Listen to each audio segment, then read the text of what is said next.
back. This is It's Mental Podcast. Today, instead of a comedian, we have a photographer. Olivia, can you please introduce yourself? Hi, my name is Olivia. I'm from France originally, but I've lived like different places around the world. I know I live in Berlin. I used to have a corporate job for part of my life, and then one day I decided to quit it to become a photographer. So Uh, here I am. wow. So, what kind of job were you doing before that? I was working in finance, and then I hated it, so I quit. And then I worked in a kind of startup company doing financial information, Uh-huh. and then I quit that too. And how old were you when you quit? I was 39, so I Uh-huh. was going to turn 40 at the end of the year, and I thought there's no way I'm doing another year like this, so I decided to quit. And since how old were you working in finance already? Since after university, so I guess I was maybe 24 when Okay, I started. Yeah. so it's like 15 years. Yeah. Well, no, 5 years in Mm. finance, and then 10 Mm. years in another company. Okay, wow. And so when I ran into you, I was really impressed because um, almost at the age of 40 to decide to like quit that life and change to something completely new is really impressive.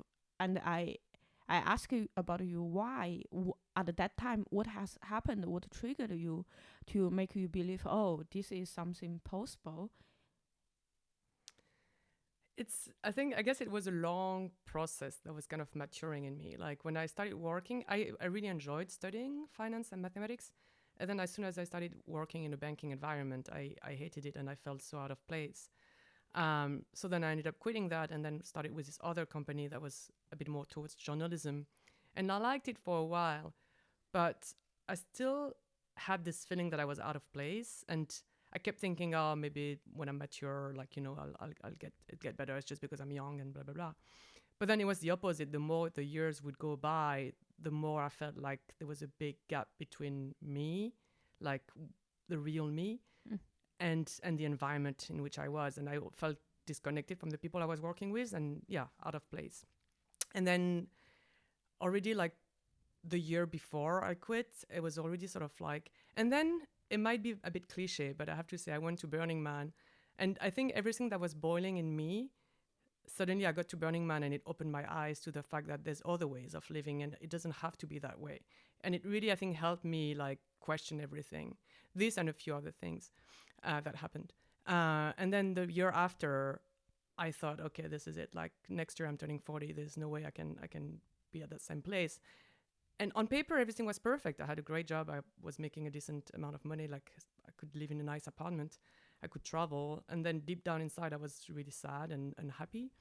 And so I don't know, I just a bit impulsively decided to do it. And I thought I have to at least try and see what happens. And if it doesn't work out, I can always go back. And were you always interested in photograph? And did you have some sort of connection with it? And what made you decide, okay, I will quit the job. This is the first decision you made.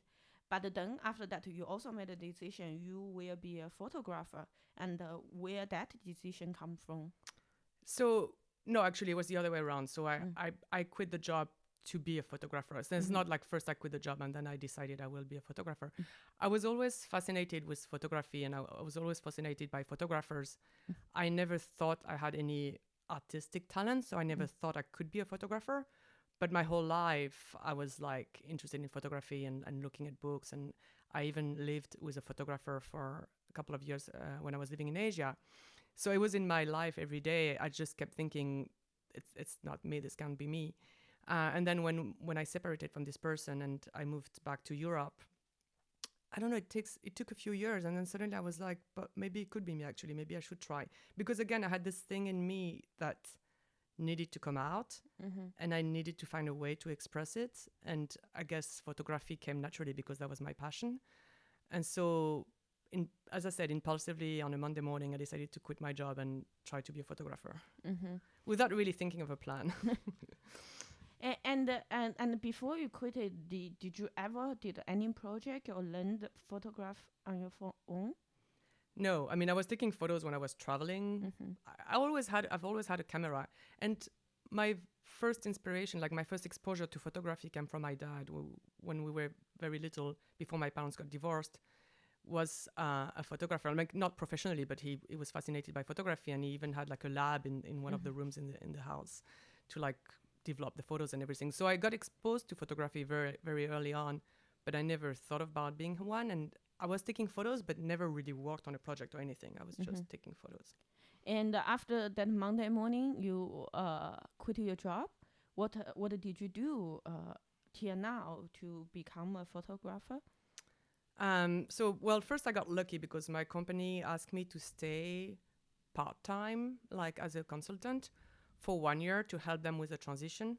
Well, first full time for a couple of months and then transit to like a consultant. I think they probably thought that, you know, I was going to have my crisis and then come back to working. But this arrangement enabled me to find my way because I quit impulsively. I didn't have a plan and it wasn't going to happen like that. So for 1 year, I was still working a little bit, and then I was trying. So I decided to move to New York to be a photographer. And I mean, I fell pretty hard because, and especially after I ended the consulting contractors, and I didn't have a job anymore at all, and I had nothing else than photography. But I mean, I wasn't a photographer. Like, you know, I didn't study art or photography. Mm-hmm. I was just taking photos. Mostly, I had no clues what I was doing. So I went downhill for a couple of months and fell pretty hard, and then suddenly realized, okay, it's not going to happen like that.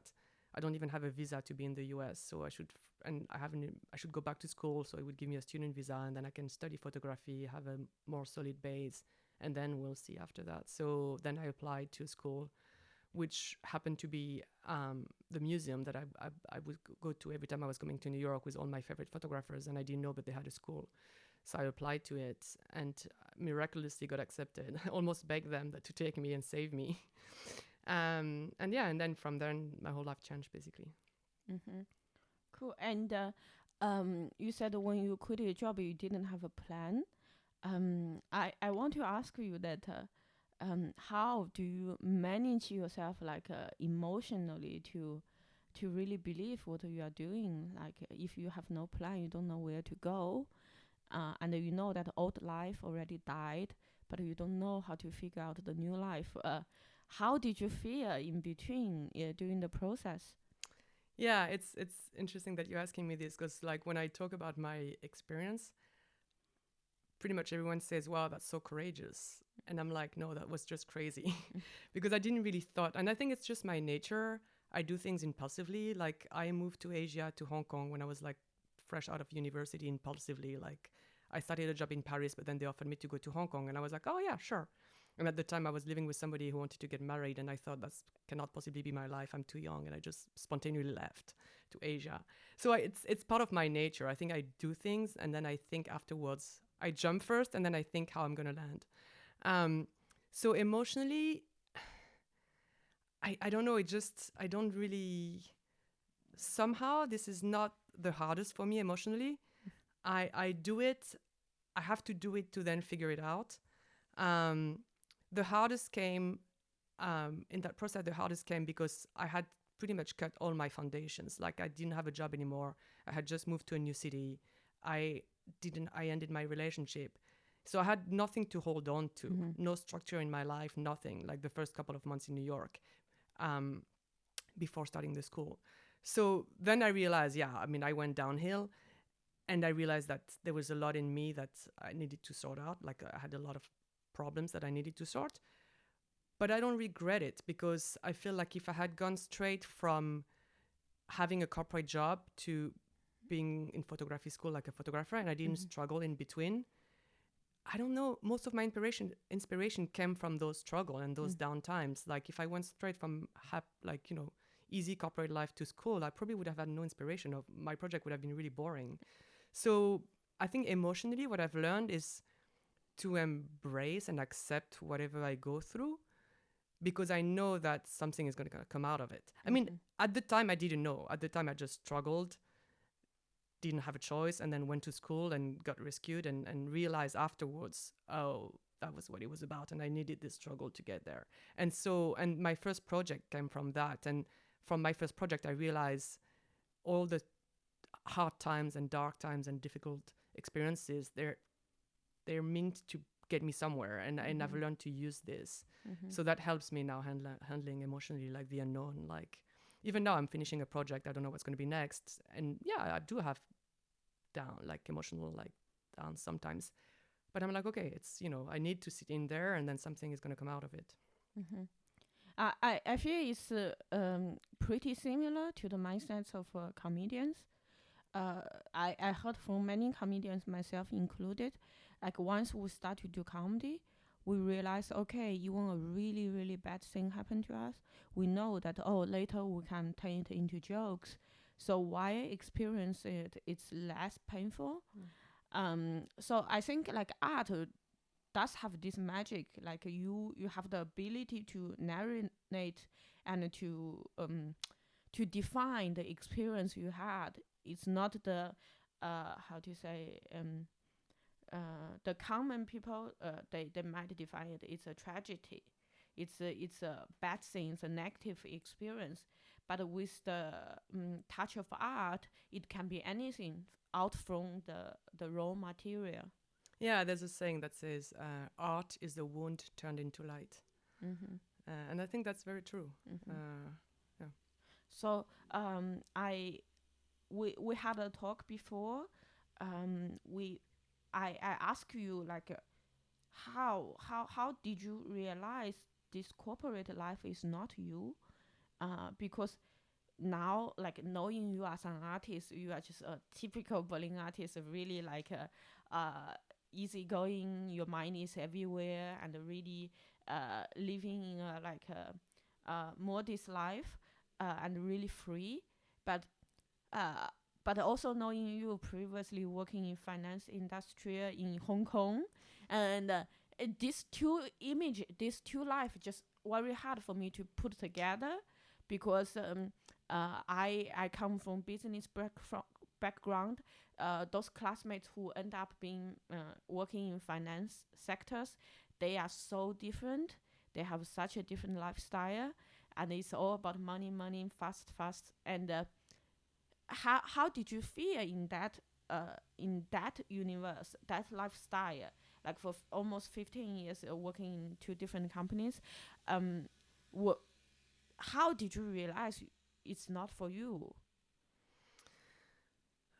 As I said, I mean, I really enjoyed studying it, and because because I never questioned initially, I never questioned it because I never imagined that I could be an artist. Like, I guess maybe because I grew up in an environment where I didn't have space to try to explore my artistic skills because of my family situation. I was like obsessed with the idea of, you know, making a living, being independent, and not owning anything to anyone, and so I guess it drove me to wanted to be not successful, but yeah, independent, not having to rely on somebody.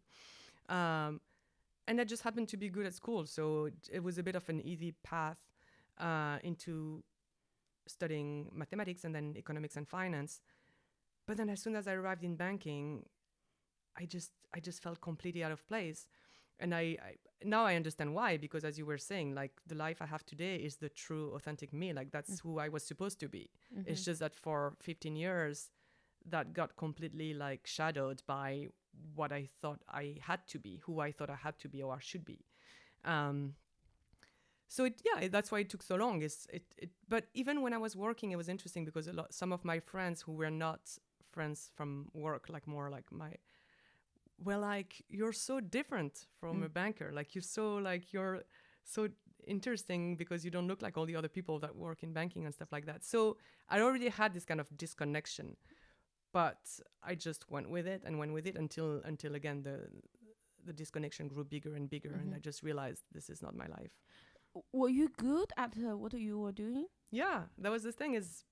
I think because when I put my head into something, I just like I do it, and I'm yeah, even when I was like younger, like I would study hard and I do things. So I was good, and that was the thing. That's what I didn't question it for a long time, because I just thought, yeah, that's what I'm supposed to be doing, and it kind of works. So technically on paper, I should be happy, but I was deeply unhappy, And I think the more the years would pass and the more this deep unhappiness would like grow in me. And again, and I have to say, I mean, I probably had it in me, and it would have happened one day or another. But definitely, even if that can seem cliche, going to Burning Man like opened my mind to a lot of things, to realize that there's other ways, and you don't have to live a corporate life, and you don't have to, you know, have all those possessions. Because once I quit my job to go to, I ended up going to photography school. And I went from living in a nice apartment, having a nice salary, to like living like a student again. And I had to sell everything I had and make sacrifices, but I was so much happier. Like I realized I don't need all those things. And I think once you find your true self and you find what makes you happy, you realize that everything else was just here to fill the void, like you were trying to fill the void. And I feel it's fascinating because I have a very similar experience. Like since I was 3 years old, my mom keep telling me, "You are accountant, you are accountant, you are accountant," because she wanted to be an accountant. That's one of a few professions in that society that as a woman, you don't need many like connections, people to back you up. It's a skill can change her life into an office worker. But because she's handicapped, so she was rejected from university. So she failed that dream.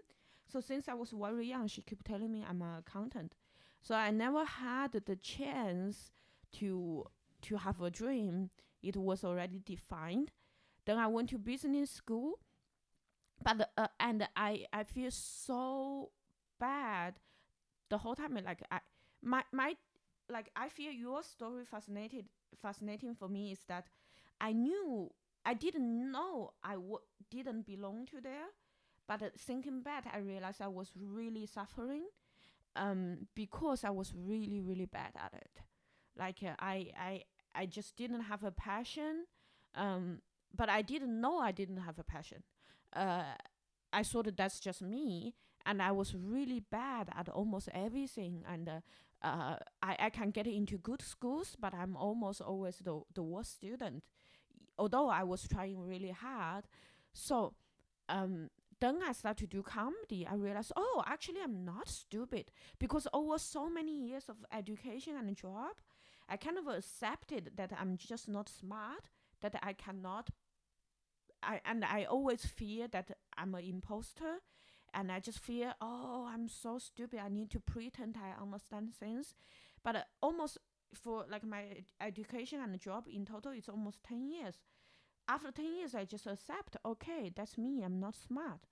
And then it's comedy open the door, make me realize, oh, I'm not stupid. It's a misfit there. So I wonder if I was good at I was doing, if I would realize that's not me. For example, today, for example, like I am really struggling financially, like I'm really like anxious about the future. This year I'm doing okay, but I'm really anxious about the future. And yesterday I have a former colleague. We had dinner. Turns out he found a really good job, work at a really really big company, and he's going to earn like a 200K per year. And I was like, wow, like because this company is not in Berlin, and before in Berlin or in Germany wise, I almost never heard anyone earn more than 100K, and suddenly his salary more than doubled, and I start to think, oh, maybe if I have forced myself to work at that job, maybe today I can find that job, then I have 200K per year. My life would be so much easier. And I start to daydreaming. Then I realize, oh, there's no way I can do it because I was really bad at it. But I really don't understand. Like, I don't know if I have the courage of you, that if I'm good at this thing and it pays well, if I have the courage to decide to leave. yeah, but when you said like, you know, maybe you could have, if you have kept your job, you could apply and get this 200K job. But then if what's the point of earning 200K a year if you're profoundly unhappy? So Like, you know, like it maybe the courage comes from like realizing and being honest with yourself, with the fact that even if your life on paper looks great, what are you really feeling inside? And I think, I mean, maybe there's an event that happened in my life. Like I lost my brother when we were younger. And I guess maybe, again, I think it's part of my personality to be like this. But if anything, when suddenly one morning I learned that he was gone, it made me realize, okay, if life can end like this tomorrow, then I might as well just like live it for me, for what I want, not for what I'm supposed to be doing. And I think definitely maybe that shaped a little bit like my personality and the way I lived my life. So my question is like, for me, the profound unhappiness coming from the fact that I was really bad at what I was doing. I know, like, I have an audience who's also my former colleagues. We had a dinner last week. I said, "Oh, I was a bad analyst," and they will all say, "No, you are not bad. You are good at what you're doing." I think the point is not about what I see people see, but it's not. But it's more about I feel. Like I can pretend like I'm good, but I know I was bad. Like I knew I didn't understand things. Um, but and that's the main source of unhappiness.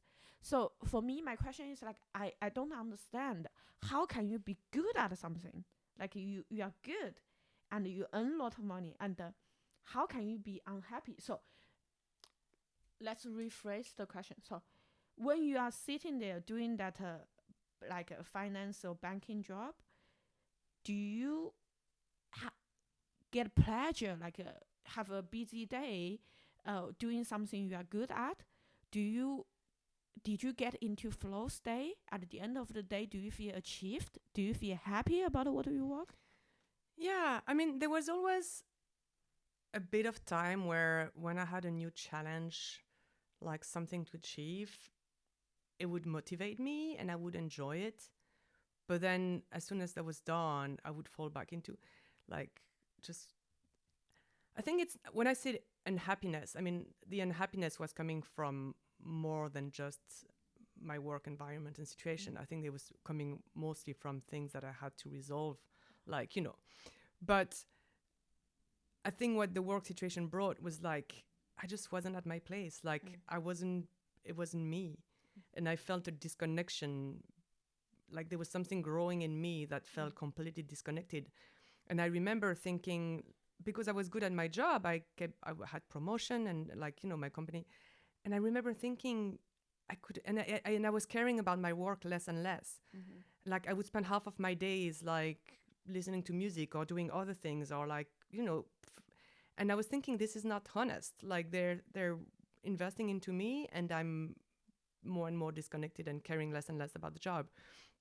So, and then, yeah, and then the unhappiness was coming from not being who I was supposed to be. So it was this kind of this growing pain and also feeling like there's definitely things in me that need to come out, and sitting at a desk all day is not going to help.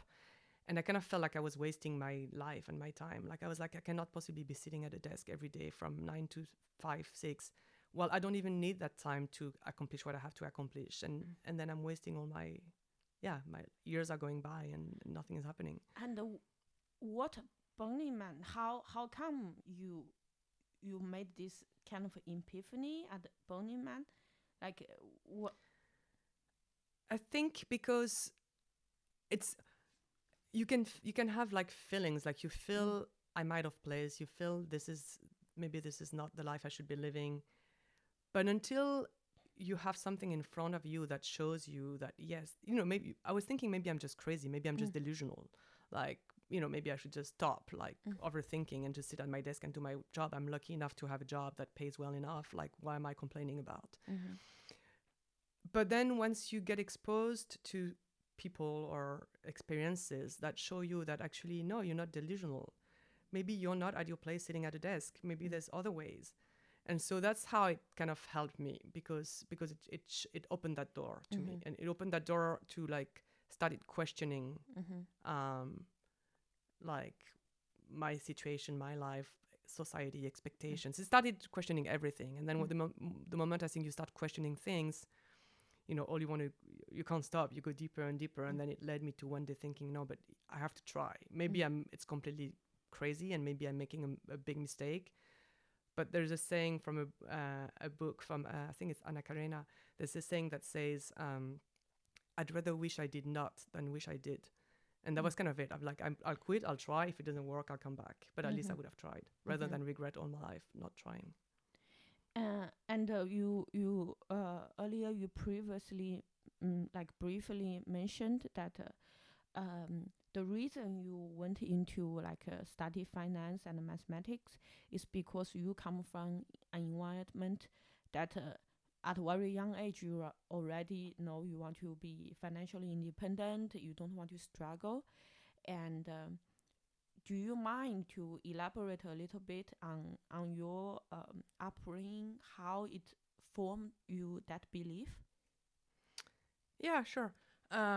I mean, nothing was terrible. It's just I grew up. My parents got divorced when I was young, and my mom didn't have much, so she was always a bit at the mercy of somebody. Like she wasn't independent, and I think I witnessed her suffering, I guess, and her distress in a sense from ending up having to raise 3 children alone. And also I witnessed how difficult it was for her to find other relationships and to find financial like support and again, I can't complain. It's not like we were poor, but I think because I'm a very sensitive person, I felt everything of it. And it really like definitely I remember thinking when I was like little, like, and also because of study was a bit of an escape from the environment. So I would like find refuge into being in my room and studying. And then yeah, I always had it in my mind, I want to be independent. Like I don't want to be like my mother. And this is really hard to say because there's a lot of things that I'm grateful for that she's done. But that stayed with me. Like I don't want to end up like this, being dependent on somebody. And You, as a child, before you went into mathematics and finance, were you ever interested in art or creativity in general? no, no, but I think again, I think it's because I didn't have space for that. Um, I think I was too sensitive a child, and so too emotionally like always a bit on the edge and like just trying to survive emotionally. Again, it might sound worse than it actually was, but that's kind of how I felt. It was weird when I went to photography school. We had a class about like it was called Views from Home, and it was about childhood and memories and families. And so they asked us to like bring us some memories from our childhood to work with that. And I started trying to remember my childhood, and I realized I had almost no memories. It was just a whole black thing. Like I looked it as if I had erased all memories. So even though technically it wasn't that terrible, there's way worse situations than mine. But in a sense, I don't know, because I was ultra sensitive, to me it felt really hard and really and sad. And all the memories I thought I had from my childhood were sad, so I kind of forgot about it. So I think because of that, I didn't really had space to explore artistic things. I have always loved music. So I was interested in it. I loved music. I loved photography. I read a lot. It was always a refuge. I guess I would find refuge in music or reading or things, but not for one second did I thought, oh, maybe I should try writing. Maybe I should try photographing. Yeah. Thank you. I really resonate with you there. I think like a couple of months ago we had a chat. We were sitting there, and you told me that you never thought you are creative, and I said, oh, me too, me neither. Like I was the last person I think would be creative. And but there we were, like sitting in front of a cafe in the evening and talking about our projects, to collaborate and being creative. And I feel, wow, this is magic. Like we really end up having a life we never imagined. And I feel like everyone is creative. Yeah, I agree. But this is not everyone understand it, and not everyone believe in it. Um, I grew up in an environment like I'm from China. Like creativity is not our like a strong, how do you say, stronghold. Um, and I realized, oh, of course, I didn't believe I'm creative. I remember like I fancy a guy when I was in high school, and he's the kind of guy would like draw, like make comics, and really like have good taste in music and movie. And he likes another girl who's also like very artistic, and I'm like, oh, I wish I know a little bit about creativity, then he like me. And then so many years later, 20 years later, I'm the only person in my class who's an artist. And I realized, okay, if you never give a child opportunity to explore, and how would they know they are creative? Before, I never had any chance. My family already told me that I'm not creative, I don't have any talent. So I just believed it, and I I put a label on me. Oh, this is me who's really hardworking, not artistic, not creative, kind. Uh, that's me, and that's how I'm going to live. And yeah, and it's I feel really privileged that at some point of my life I realized it's not true, and to be able to explore the other side. But on the other hand, I also know that there are so many people like they probably will never discover it during their whole life. Yeah, no, and I agree. I felt the exact same thing. Like I felt like I had put a label on myself, and then just suddenly it like dismantled. Mm. And I'm super grateful that I got there, that it happened, and again also privileged that I could do it, because that's the thing, is like, yeah, probably everybody has some sort of creativity, but not everybody has, I would say, the luxury somehow, the privilege to be able to explore it. Um, and yes, you can always, but it's, sometimes people are like, you have to survive also.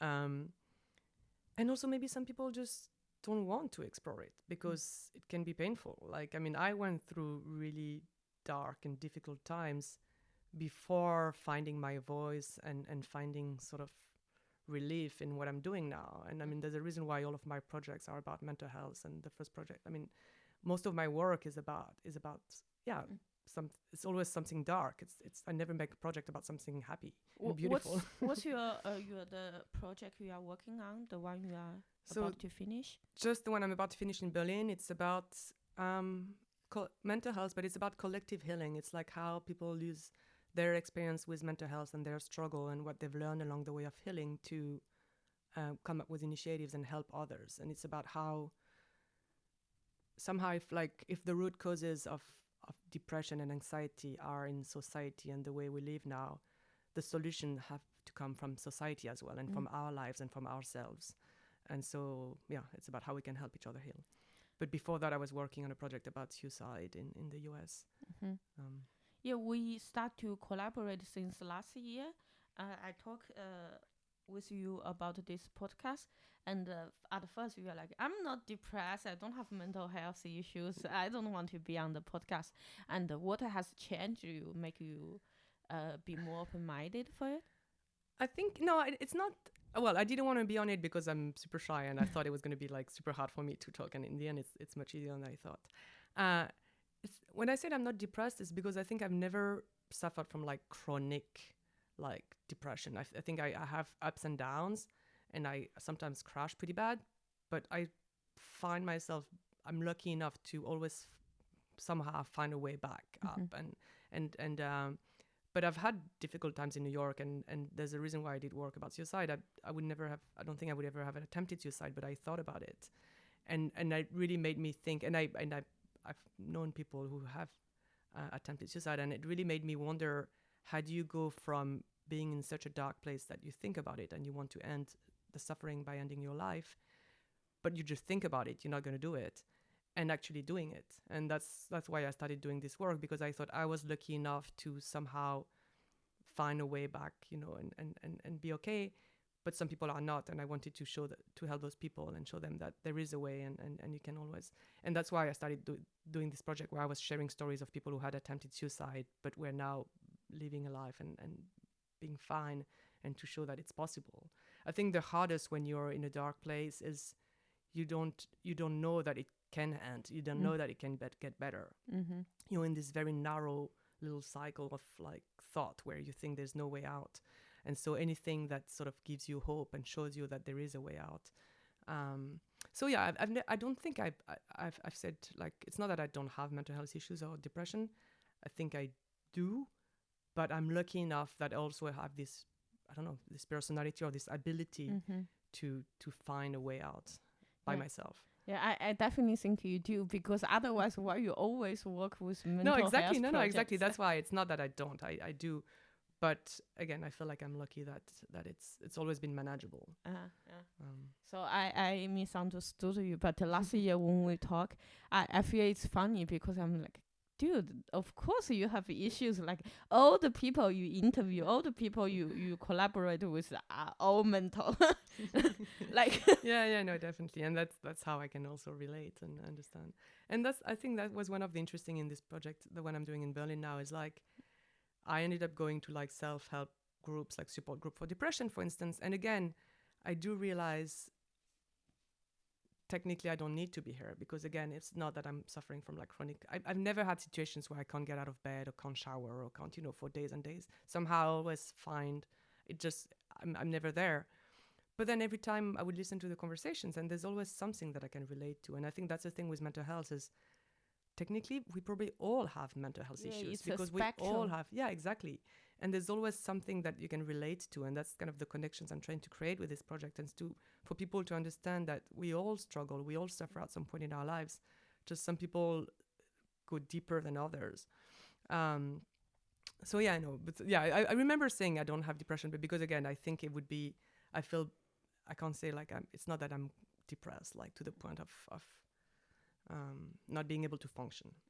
I've never had that. Yeah, so what do you learn from the projects you do to go to different support groups, contact different activists, like tackle the situation from different point of view and perspective? What you learned from this project? What did I learn?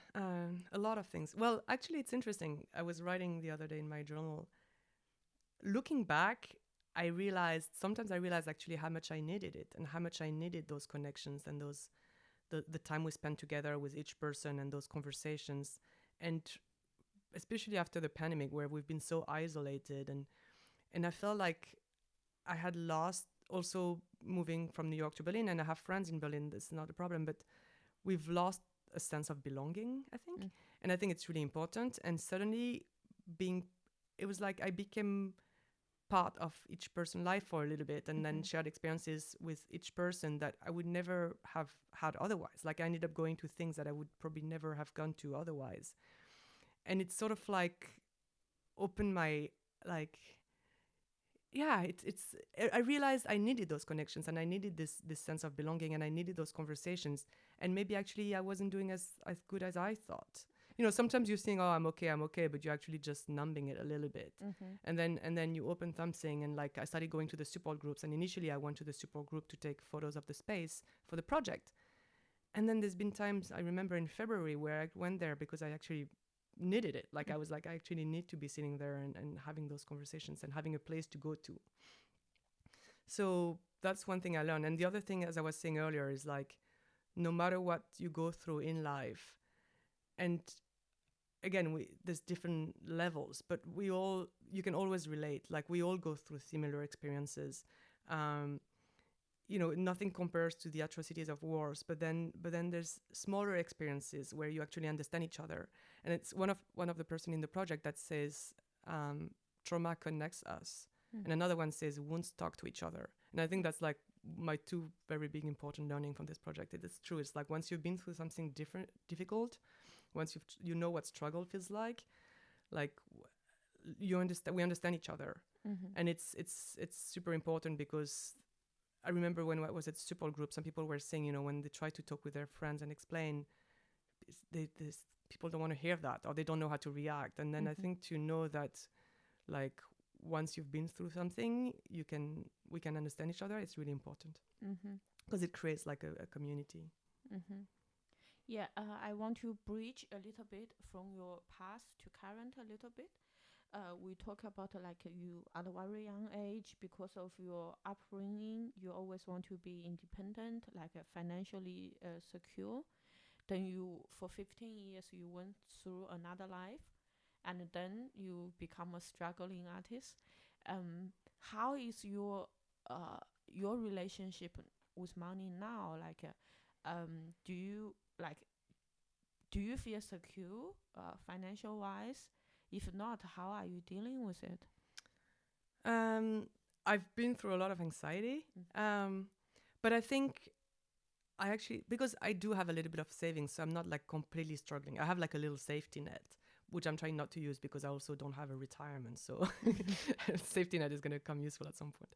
But I realized my anxiety with money is probably rooted in my childhood.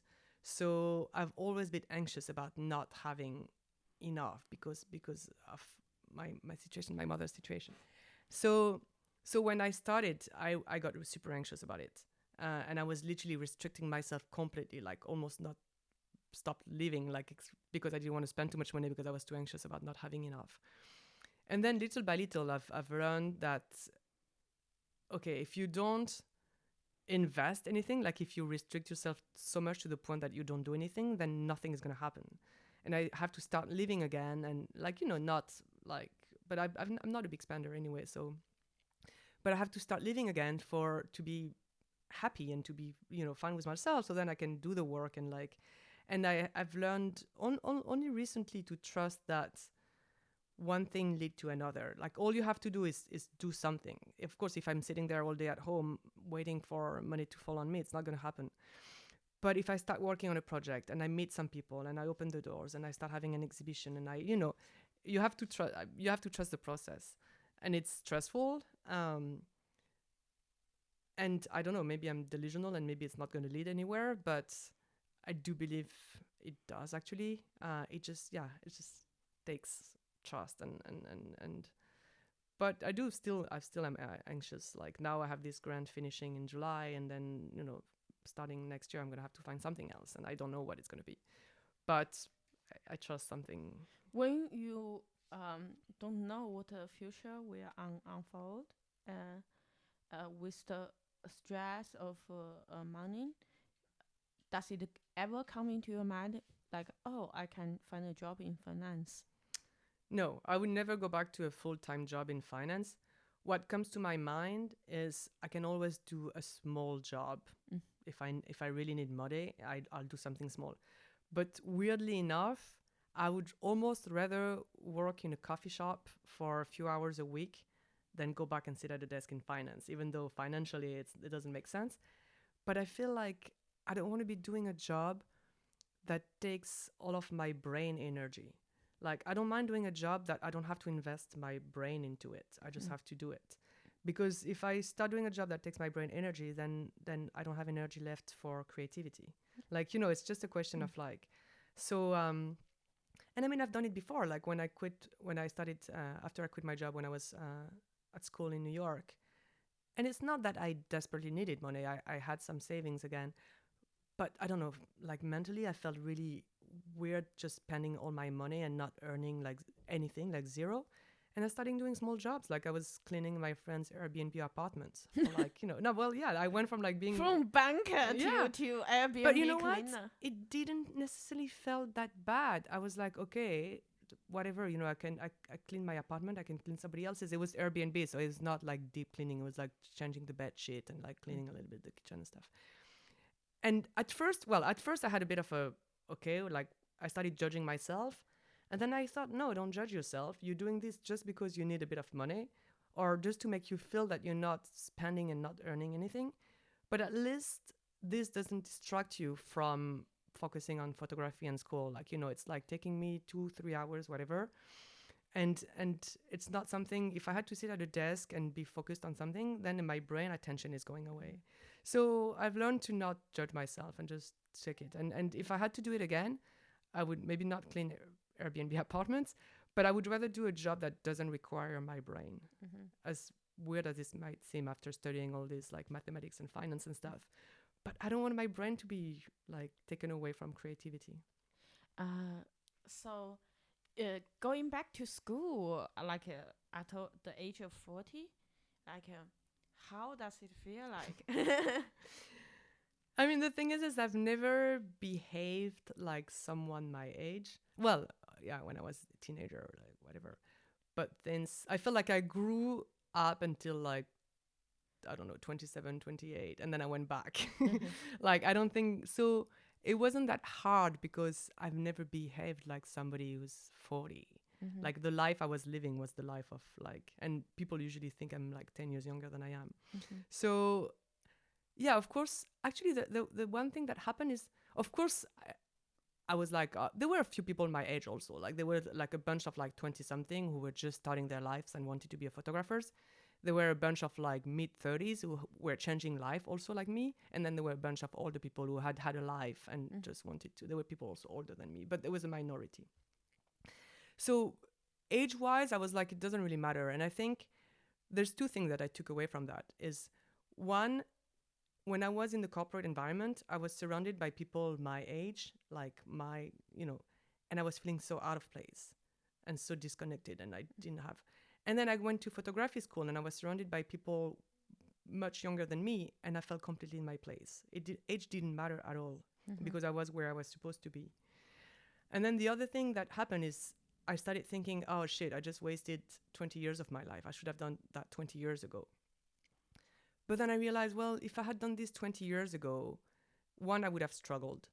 And two, I wouldn't have had all the experiences that I've had that shaped my inspiration, like where, I would probably have ended up doing something very different. And so I was like, okay, yeah, maybe it would have been cool. And I could have done this 20 years ago, but I can't regret it because the fact that I did it now, there's a reason why. And it led me to be doing the work that I'm doing, and I love it. So Yeah, I think I understand what you mean. Like for example, like I had a corporate job before, although I'm also very sure I will not go back to it. But knowing it's a decision that that's not a life I want, make me more, how do you say, um, committed to comedy. Because if I never had any other job and the comedy is my first pursuit, and financial wise I start to struggle, but I don't have the skills to go back to find if it's necessary, I don't have any really backup plan, then I would be really anxious.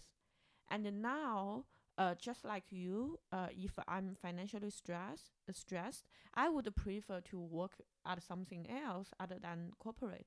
But I always know if I really run out of option, corporate is always an option. yeah. And that can take away lots of anxiety. Also, like reassure me, okay, you are financially like stressed, but it's a choice I made for myself. It's not because I don't have option. I have an option. Actually, I can start to look for a job tomorrow, but I don't want it because I chose not to. Yeah, exactly. And that's the thing is like when I was thinking, oh, I should have done this 20 years ago, I was like, well, the difference now is like if I had done this 20 years ago and I had struggled, I would have thought, oh, no, I shouldn't do this. I'm going to go get a job or whatever. But now I've had a job, I've had a nice salary, I've had everything nice, and I wasn't happy.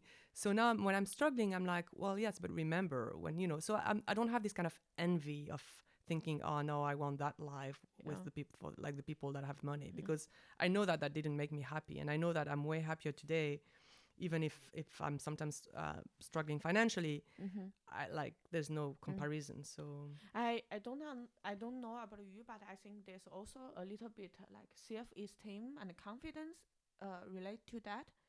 Um, because for me, at least I know like, oh, I'm struggling financially, struggling now, but I had another life. I was successful there, and that make me know that okay, like uh, I'm a quote unquote loser now is because of choice, not because yeah, I'm not intelligent.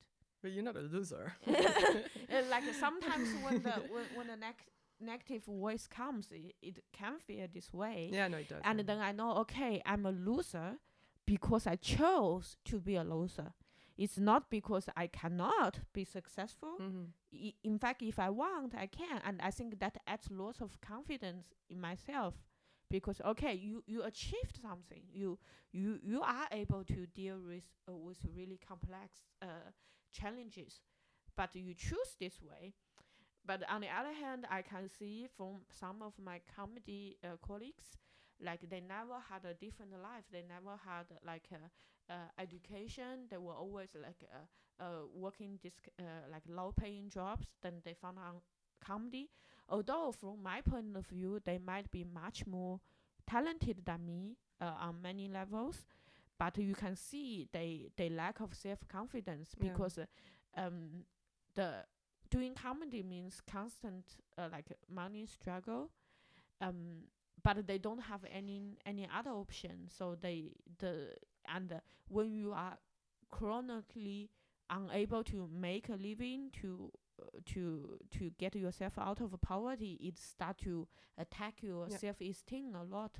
Yeah, this and I've seen, like, for instance, like some of the younger people in my school, it's like you end up being caught up in, you have to make a living, and so you end up doing jobs that, you know, help you pay the rent, and then you sacrifice your own, like, creativity and voice, and so that's why I feel like I can't regret not having done it younger, because doing it now gives me the luxury of being able to pursue, like, the projects I want to do.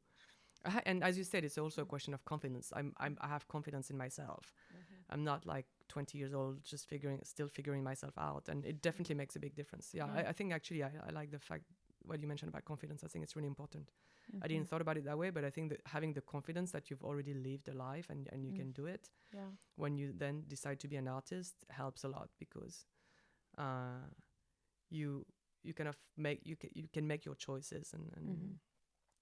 Yeah. So, what do you see yourself like?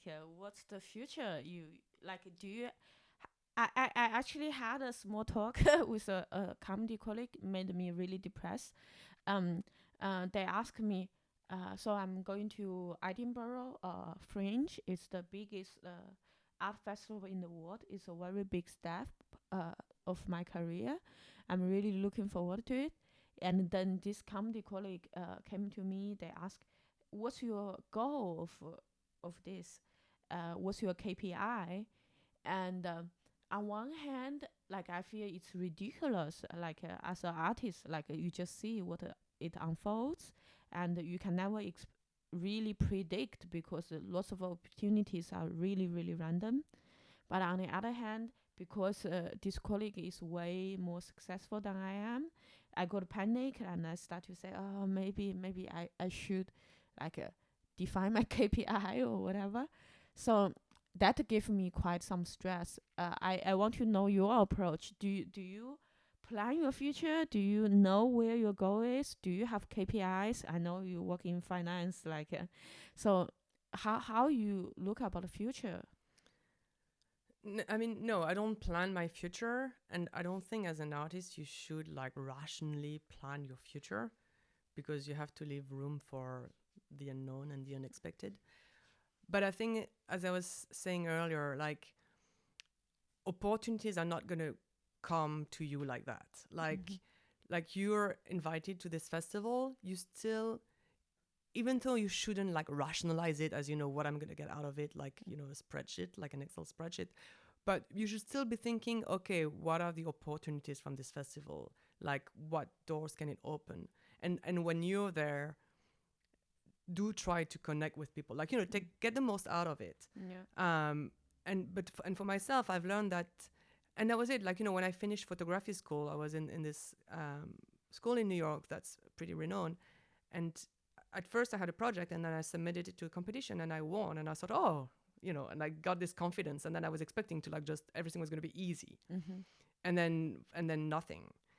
And you know, I was expecting I would apply to something and get it, and then it was no after no after no after no, and I lost confidence and really started doubting myself. And then I realized, well, no, it's just that, you know, even if you have good work, it's not going to be easy. You still have to make it happen. Mm-hmm. You can't just, you have to go deeper and deeper into your work. Like my proposal, I didn't get it, it wasn't good enough. Mm-hmm. Just take more photos, rewrite the proposal, rethink it. So I think you constantly have to like challenge yourself, Mm-hmm. and not take it for granted that because you've Mm-hmm. had one good thing, that's it. It's going to be easy for the rest of your life. And then yeah, just look. It happened randomly, like first week of January, you know, beginning of the winter here, and I had a lot. I mean, I had this project that I was working on, but I also had some free time. And then randomly on Facebook, I saw this post about somebody working on a movie, and they were looking for like an intern. And initially, it was to do transcriptions and translations. The movie's in French, and it was to do transcriptions of the conversations in French and then translation into English for the subtitles. So not really that fascinating. Mm-hmm. I don't know. I had something in me telling me do it. It was paid, not that well, but still paid. It was 3 months, and oh yeah, and then the theme of the movie was about assisted suicide and end of life, and I was like, well, that's a theme that I'm That's kind so of you. yeah, kind of interested in. It's something that I've thought about, and I don't know, had this voice telling me, okay, just do it. It's not that interesting. It doesn't matter. It's something, and it's movie, and I've always wanted considered doing documentaries. It was a documentary, so I applied for it. And at first, the person told me, well, we're looking more for like a film school intern or something. Like you're a bit too qualified. And I was like, no, I don't care. I want to do it. And he was like, no, but that's going to be really boring. And I was like, I don't care. I want to do it. And he was like, okay, well, do it then. I really love your creativity also, even though we're not looking for somebody creative, but okay, we work together. And then we started working together, and then I started getting a bit more involved, and it opened a lot of doors. And even though that was only 3 months, I still felt like, one, that was an experience, two, that was a new relationship. And you know, I just trust that it will lead to something. Mm-hmm. So sometimes you just have to like look for things, trust your intuitions, take something Mm-hmm. even if it doesn't look that good Mm-hmm. at first, and yeah, and make it happen, and trust the process. It's a process. So I don't have a plan for my future. Mm-hmm. I just trust that, like, now I have my deadline for the end of my grant that I had for 1 year on July 15. And again, technically, for the requirement of the grant, I could be done. I have the 30 images. I know exactly what I'm going to write in my report, so I could finish now. But I thought, no, I don't want to finish now. I want to make a presentation, and then I want to make a multimedia piece, even though it's not a requirement. And because I have the chance of having a mentor helping me, I want to take advantage of that. So I'm going to challenge myself, like the past 2 weeks and up until the deadline. I'm going to be working full time on trying to make the best presentation I can and the best multimedia piece. So I end this grant with something strong that I can then use to apply to other things. Mm-hmm. So that's kind of how it works for me. I'm not making a big plan. I'm just trying to take advantage and Yeah. make the most out of each situation and opportunity. Yeah, I totally agree. I think trust the process is a very important message. Uh, After I had the conversation with the other colleague, I realized, oh, okay, like I need to listen more to myself, because sometimes as an artist, especially when you talk with more successful people, sometimes it can mess up with your mind, because they are successful and you want to be successful, but then in my mind I almost registered to the idea they give me. Then at one point I realized, oh, what's the point? Like I quit my corporate job to do something I love. If now I'm forcing myself to do something I don't feel connected to at all because I want to be successful, then this success is not what I want. I could go back to corporate. And well, I like what you said, like trust the process, and but also work really hard to give all you can. I think it's also about not having a goal. I think it is something related to what I learned about focus. So they have this experiment. They show you a video. They ask you to count how many times there's a little child jumped on the trampoline for how many times during this video, and if you counted the correct number, oh, you will focus. But then they ask you, oh, do you realize the gorilla? Turns out during the whole time there's a gorilla walking in the back of the background, but because you are so focused counting on the jump, you don't see the gorilla at all. So I think having as an artist, it doesn't work in that way. Oh, I know exactly what I need to get out of it, how much money, how many reviews, how many awards. But it's more about, I think artist is always growing. Like we are always like find where is our authentic voice, what is me, like where is the area I want to develop more.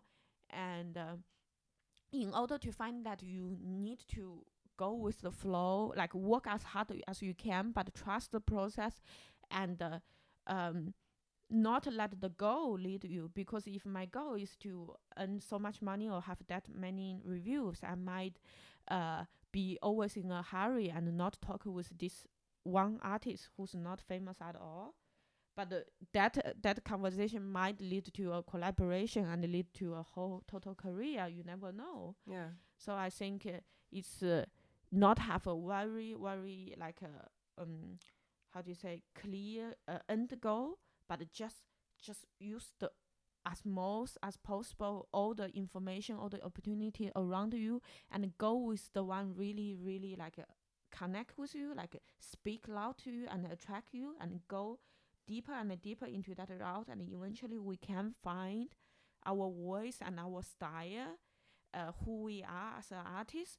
And if we really being authentic and doing the work really speaks to us, eventually we find our style, we will be successful. Maybe not so successful as some people. For example, I have some colleagues wildly successful, earns lots of money, but maybe not as successful as that. But maybe like in my niche, I'm just so unique and I can make a living out of it. And I think that's more than enough. Yeah, exactly. I mean, the one thing I was gonna say, like for me, the most important thing as an artist is to stay true to yourself. Like you're here for a reason, and listening to somebody else telling you that they're successful because they've done so and so, it's great. Like listen to it, take notes, maybe get ideas, but don't try to be the same, because then you're losing like your authentic self and the reason why you're starting doing this in the first place. And then the other thing is, to me, to be successful as an artist, like success is completely arbitrary. Like how do you measure success as an artist? Like by money? I don't think any brilliant artist has started like being motivated by success and money. I think the most brilliant artists just do it because it's something that they want to express and talk about, and they just stay true to themselves. They don't care about being successful or famous, and then that's how they ended up making the best piece of art in any medium. Like I'm not, so I don't think success should be like, and plus on top of it, I don't think success is an accurate measure of talent and in art. So that's why I would, and that's why I've made the choice. For instance, like when I came out of school, I was like, okay, I did this for a reason, because there's things that I want to talk about, and for me, photography is more than just photographing. It's also a reflection, and there's other elements into it. I didn't do this to struggle to get commercial work or editorial assignments and stuff like that. So I'd rather just stay true to myself and why I decided to do this, and then earn a living by doing other jobs on the side. So I don't think success and financial is a way to measure like your artistic skills and your talent. So I don't think you should deviate from stay true to yourself. For me, it's the main thing. That's why they I came out of school thinking, okay, you know what? I have a voice. There's something I want to talk about. I'm just going to pursue it until the end. and then I'll figure out along the way how to do this. Thank you so much for the conversation. This is something really I've been battling with in the past 2 weeks, and I slowly come out with more answer and more sure about myself. At one point, I was thinking, okay, I need to do what others people telling me I should be doing, but then I thought, okay, what's the point of doing something I don't like? I would rather go to corporate. At least I earn more money that way. So, and talking with you, I think it really reassured me that how important it is to to stay true to myself. I had doubts. Like you watch my solo show multiple times. Um, I sometimes lots of my colleagues, lots of people, they never watched it, but the way they talk about it, I feel really disencouraging because it's not a pure stand up show, and then and it's not funny the whole time, and there's a large proportion of it it's not funny. And when I was talking with some colleagues, um, the reaction I got make me feel really disencouraged. They ask me, "Oh, why don't you just cut all the sad part and just keep the funny part?" I'm like, "But that's not what I want to do. Yeah, don't do it. I mean, Without the sad part, there's no story, and it's not unique. It's not authentic anymore." exactly. And you are a supporter for my art, and I know you love it. I'm sorry for putting words in your mouth. So, but but when but sometimes when talking with people don't know about it, I fear I still have doubts. Yeah, but that's normal. But I mean, I think the majority of the most brilliant artists were completely misunderstood at first because they were doing something different. Yeah. So it's not by doing what everybody else is doing that you're gonna come up with something, interesting and new.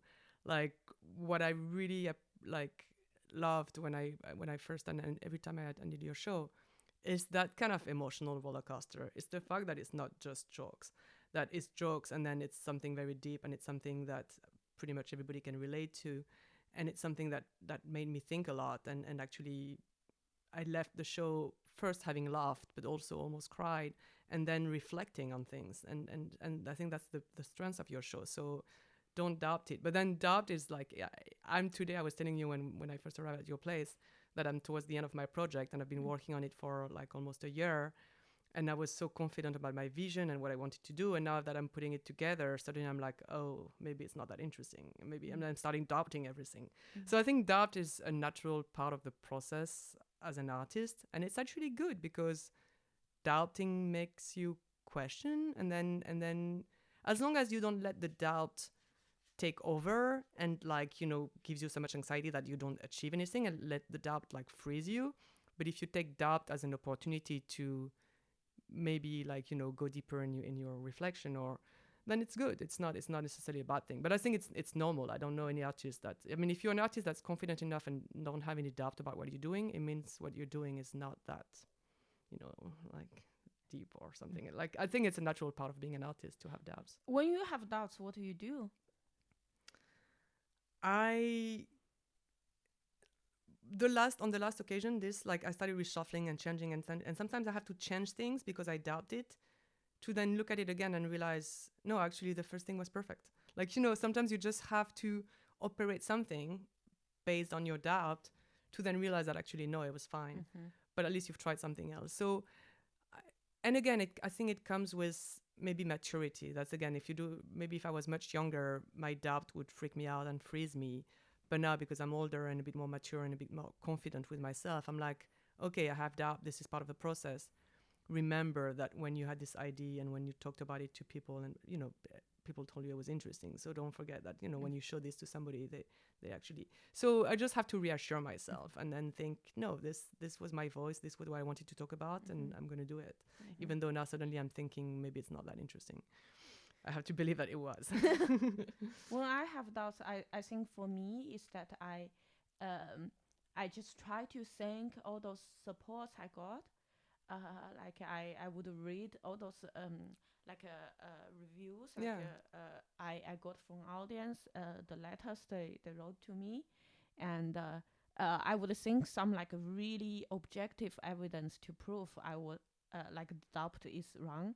For example, I have like a few audience, they came to see my show multiple times, and it's the same show, so it's kind of like a theater play, and every time it's the same thing, but it evolve a little bit, it change a little bit. But normally people wouldn't want to watch the same show twice.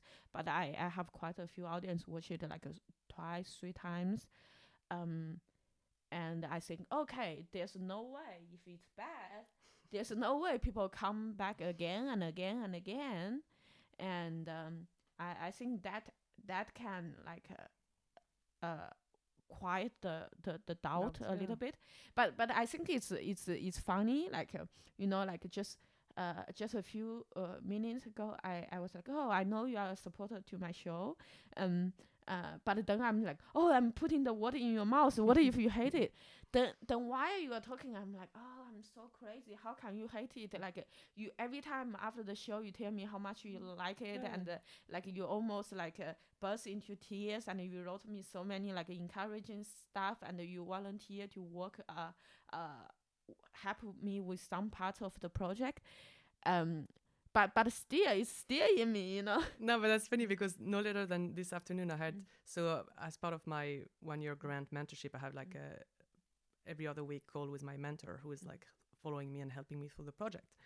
And so we're like 2 weeks before the deadline. So like at the end, basically, it's been 1 year. And then today I had the call with her. And then after showing her, like I had changed a bit the presentation, incorporating the feedback she gave me and like blah, blah. And then suddenly I'm like, but do you think it's actually good? I mean, is it interesting? Suddenly I'm thinking maybe this is not that good at all. All this after like, like we've been working together for like nonstop. Like if it wasn't that interesting, she probably would have told me this before. She wouldn't have all the time told me that, yeah, she liked the images and helped me like through, and then to finally tell me, actually, this is not that good, Olivia. But still in my mind today, I was questioning. I was like, maybe she doesn't think it's that good, actually. Maybe it's really not that interesting. So yeah, it's totally normal. Cool. Thank you so much for the chat. No, of course. It was a pleasure, actually.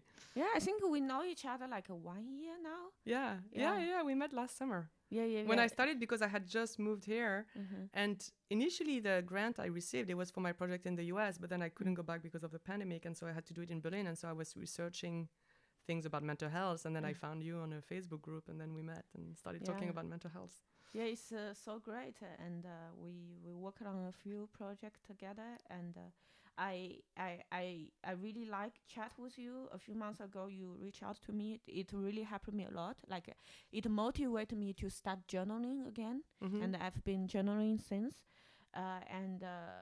Today really helped me a lot to clear some doubts in me, and to have faith, and to look clear where is my direction to go. And thank you a lot. Audience there, sorry this episode is a little bit long. You are having fun, you forget time when you are having fun. So thank you so much for listening. If you are still there, please remember, I have my Patreon account now. So for as little as €3.50, you can support my projects on mental health. And I'll give back the mic to Olivia. Do you have something to talk, like a 2 sentence to our audience? I didn't thought about that one. No, I mean, I was a bit anxious at first about the idea of doing this, and then I'm actually super grateful we did it, because all the conversations we've had ever since we met, and it's always been super interesting. And I think we have a lot of similarities, and so I think we learned a lot from each other, and it's a very nice relationship. And to the audience, I would just encourage to open up and talk about things, and share your feelings, share your experiences, because no matter what you're going through, there's always something somebody can relate to, and the worst is to keep it to yourself. Mm-hmm. Cool. Thank you so much. Hope you stay safe, stay healthy. Bye bye.